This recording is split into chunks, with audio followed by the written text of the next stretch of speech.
महाराष्ट्र हा महाराष्ट्र का आहे याचं उत्तर शोधायचं असेल तर मागे जावं लागेल. त्या पायवाटांवर जिथे कधी देव रमले होते. महाराष्ट्राची कहाणी सुरूच होते ती देवाच्या पावलांनी.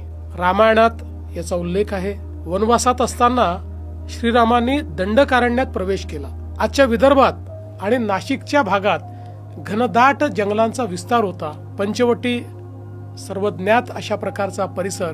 तो नुसता पुराणातला एक शब्द नाहीये. दंडकारण्यच नाही फक्त ते, करेक्ट, आणखीन काही आहे. तो रामायणातल्या जिवंत भूगोलाचा भाग आहे. जी जी. हेच ते ठिकाण जिथे लक्ष्मणाने लक्ष्मण रेषा काढली, जिथे रावण साधू वेशात आला, सीतामाईला फसवून पळून घेऊन गेला, धर्म अधर्माचा संघर्ष तीव्र झाला, तो इथेच. जी.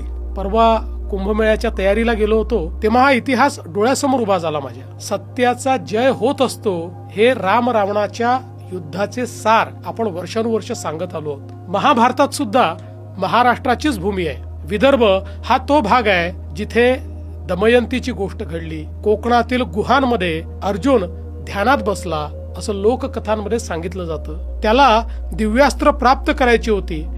महाभारतातल्या कृष्ण कथेचा रमणीय भाग घडतो तोही विदर्भातच. राजकन्या रुक्मिणी पत्र लिहिते कृष्णाला आणि हे पत्र वाचताच तो धावत येतो कौंडिण्यपुरात. आजची तरुण मुलं मेल करतात प्रेमाचे, पण कित्येक शतकापूर्वी अशा प्रकारे अतिशय विशुद्ध प्रेमाने आणि भक्तीने वाहून घेतलेल्या रुक्मिणीने एक साधं पत्र पाठवलं. सर, एक थोडंसं तुम्हाला इंटरफेअर करतो. सुदेव नावाचा ब्राह्मण होता. त्याच्या करवी ते पत्र कृष्णाने रुक्मिणीला पोस्ट केलं. करेक्ट. आणि लगेच कृष्ण त्या ठिकाणी पोचतात आणि खऱ्या अर्थानं रुक्मिणीची सुटका करून भरधाव वेगानं त्या रथातनं ते रुक्मिणीला घेऊन जातात आणि मोठे बंधू आलेल्या सगळ्या जे काही त्या ठिकाणी आक्रमक आहेत, आक्रांत आहेत, त्यांना थांबवण्याचं काम करतात. हेही विदर्भाच्याच भूमीत घडलेलं आहे. पांडव वनवासातील अज्ञात वासात राहिले ते चिखलदऱ्यात. जुलमी राजवट किचकाची ती उधळून लावली निर्धन पांडवांनी. असत्यावर सत्याने मिळवलेल्या विजयाची एक रोमहर्षक कहाणी आहे. म्हणजे महाराष्ट्राची ही भूमी पुराणांमध्येही आहे. अतिशय पवित्र अशा प्रकारचं स्मरण याचं सातत्याने होतं. सर, मी फक्त थोडी पुस्ती जोडतो. ती पुस्ती अशी आहे की संस्कृत साहित्यशास्त्रामध्ये सर्वात श्रेष्ठ शैली ज्याला म्हणतो आपण, रीती, ती वैदर्भीय रीती मानली गेली आहे. म्हणजे साहित्याला सुद्धा विदर्भाचं म्हणजे महाराष्ट्राचं फार मोठं योगदान आहे. खरंय. भगवान बुद्धही महाराष्ट्राच्या भूमीत विजयातून नाही तर शांततेतून पोहोचले. ते स्वतः इथे कधी आले नाहीत, पण त्यांचे शब्द आले आणि लोकांनी त्यांना ऐकलं. अजिंठ्याच्या शांत डोंगर रांगांमध्ये भिक्षूंनी त्यांच्या कथा दगडात कोरल्या. एका राजकुमाराच्या कथा ज्याने शांतीसाठी सर्व काही सोडलं आणि जगाला दुःखातून मुक्त होण्याचा मार्ग दाखवला.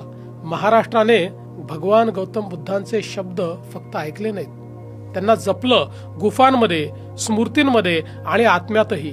आजही जेव्हा तुम्ही त्या प्राचीन भिंतीसमोर उभे राहता तेव्हा असं वाटतं जणू भगवान गौतम बुद्ध अजूनही हलकेच बोलत आहेत. महाराष्ट्रातल्या दैवी ऊर्जेमुळे इथे सत्याचा, विश्वाचा शोध घेणारे साधक, संत, विचारवंत आले आणि रमले. शंकराचार्य अवघ्या 8व्या वर्षी घर सोडून भारतभर फिरले. चिदानंद रूपम शिवोहम शिवोहम चा शोध घेणारे त्यांचे एक महत्वाचं पीठ त्यांनी इथेच स्थापन केलं. करवीर म्हणजे आजचं कोल्हापूर, जिथे साक्षात महालक्ष्मीचा निवास आहे. महाराष्ट्र हा उत्तर आणि दक्षिण भारताला जोडणारा एक दुवा आहे. तो दैवी प्रवासाचा अंतिम मुक्काम आहे.